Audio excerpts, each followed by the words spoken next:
नंदनी घी की भरपूर खुशबू 3 साल के वक्फे के बाद तिरुपति के लड्डू की सूरत में फिर वापस आने वाली है।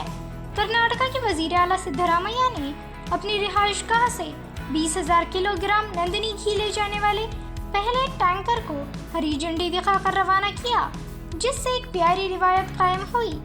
नंदनी घी 350 मीट्रिक टन की मांग के साथ कर्नाटका मिल्क फेडरेशन हिंदुस्तान के सबसे बड़े घी पैदा करने वालों में से एक मंदिर की ज़रूरियात को पूरा करने के लिए फी हफ्ता 3 से 4 टैंकर्स घी की फराहमी के लिए तैयार है।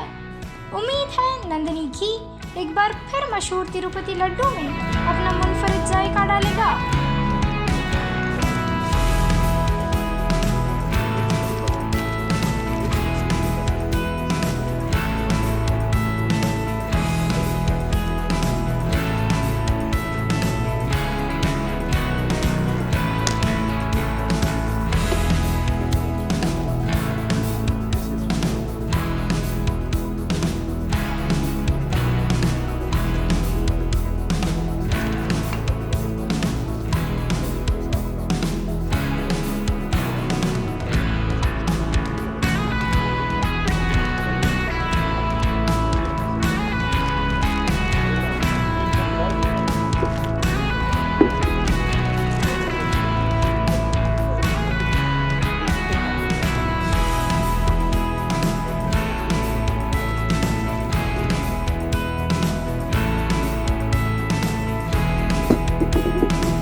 ಹಿಂದೆ ಸರ್, ಹಿಂದೆ ಬನ್ನಿ ಸರ್ ನೀವೆಲ್ಲ.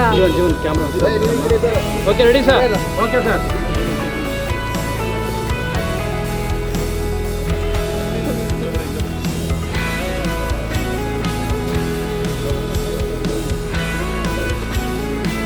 ಗಾಡಿ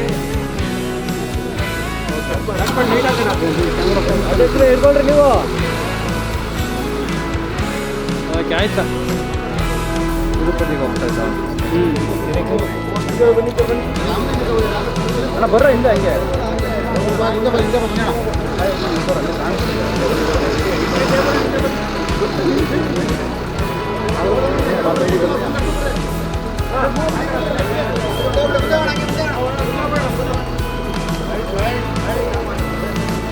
ಲೆಫ್ಟ್ ಹೋಗ್ತೇನೆ. ಲೆಫ್ಟ್